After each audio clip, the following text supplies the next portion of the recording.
Honourable Phil Heatley. Thank you, Mr Speaker. It's a delight to stand today and support my colleagues John Key and Bill English on a very, very good budget indeed. A budget which shows clearly that New Zealand is heading in the right direction. We've managed to walk the country through the worldwide recession, the economic crisis of several years ago, and help bring New Zealand out the other end with the hard work of many businesses across the country and their employees. Mr Speaker, it's been difficult for everyone. Every family in New Zealand knows of someone, if not in their own immediate family, who has struggled getting work, who have looked overseas and seen the difficulty in other countries like Australia and England and other parts of Europe, America and Japan. Everyone knows it was a difficult time everywhere in the world, and yet it is New Zealand that is now ahead of the pack, leading the way, showing that we can, by going forward with sensible government spending, get a surplus in this our fifth year, our fifth budget, and making sure that we've got a good platform to grow going forward. So Budget 2014 reflects 6 years of hard work by the government, by those businesses and those families, and this is a budget focused on growth. And during that difficult recession, of course, people in the New Zealand First Party and the Labour Party thought the best idea back then was to spend up large. That's what they were going to do, throw lots of cash around New Zealand, have budget after budget where there was a lolly scramble, millions, multi-million dollars of spending in order to stimulate the economy. That was their idea.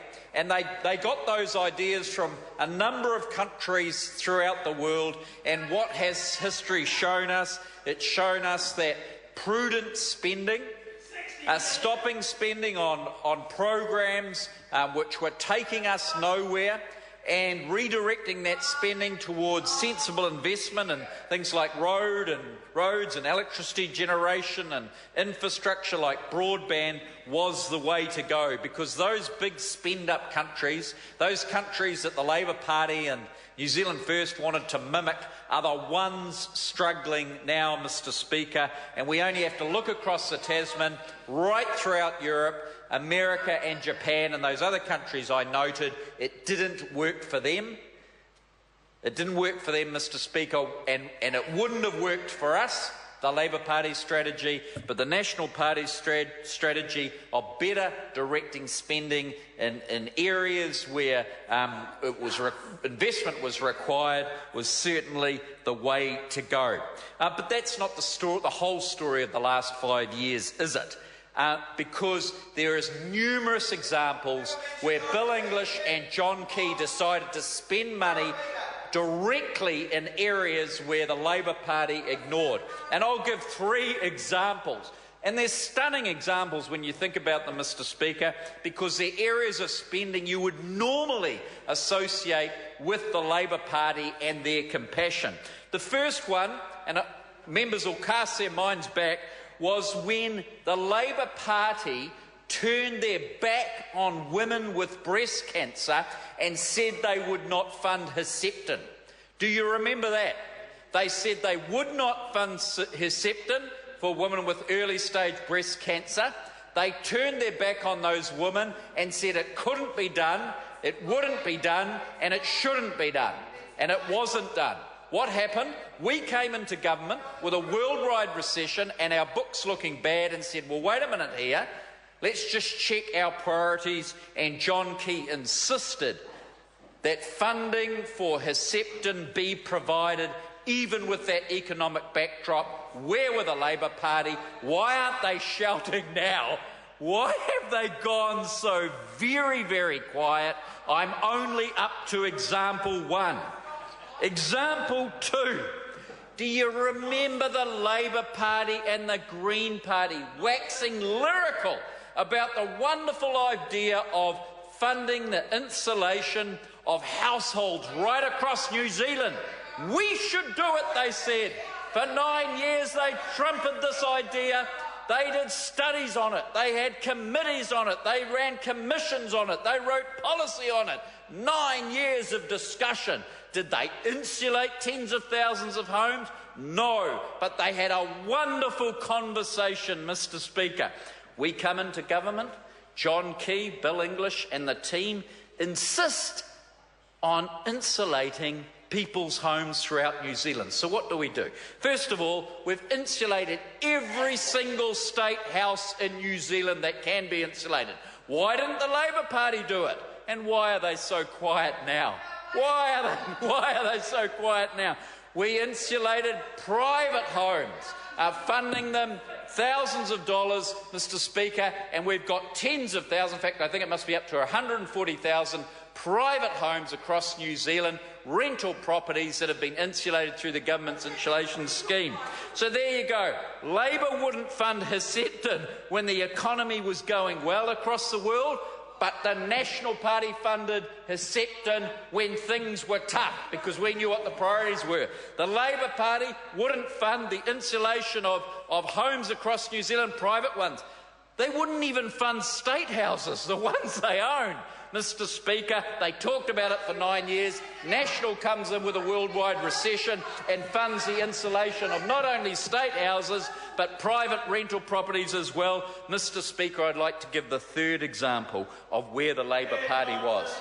I recall as a young lad when the National Party, along with New Zealand First, they had some ideas back then. They were young and they had some fresh ideas, and we introduced free GP visits for under sixes. Do you remember that? I don't know why the Labour Party never introduced that 10 or 20 years ago. I would have thought it was their territory. Anyway, the National Party did that. So what do we discover in this budget?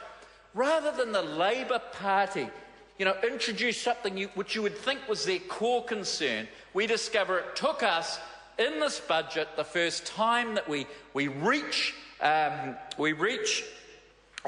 situation where we've got a surplus, we decide, let's raise the age to 13. So now we have free GP visits for under 13-year-olds right throughout New Zealand. There is nothing stopping any parent or grandparent taking their under 13-year-old to a GP across New Zealand. That will be funded. So there you have it, Mr. Speaker. In the times when the worldwide economy was doing well, the Labour Party through 9 years refused to fund Hesepton, refused to insulate state houses and houses across the country, and never even considered raising that age of funding free GP visits for children to 13. We have the worldwide recession. We're just coming out of it through good economic management, and over that period I just give 3 examples where the national government has stepped up and funded the programs which deliver benefits to New Zealand and matter. Why is it? Why is it that we as a government, a National Party government, we can behave like a typical one and manage the economy well, manage law and order well, manage all those things as well, but why is it we're also in Labour territory, doing so well for education, doing so well for health, Mr. Speaker, and doing so well in welfare? I can only say this, Mr. Speaker, the Labour Party have lost their way. They need to spend some time studying our policies, take some of our ideas and perhaps improve on them, if that is at all possible, Mr. Speaker. I commend this budget to the House. I will be voting for it enthusiastically on Thursday, and I must say I'm absolutely delighted to be part of this team, Mr. Speaker. Mr. Speaker. Williams. Thank you, Mr. Speaker. Thank you for permitting me to add some sensible discussion to this.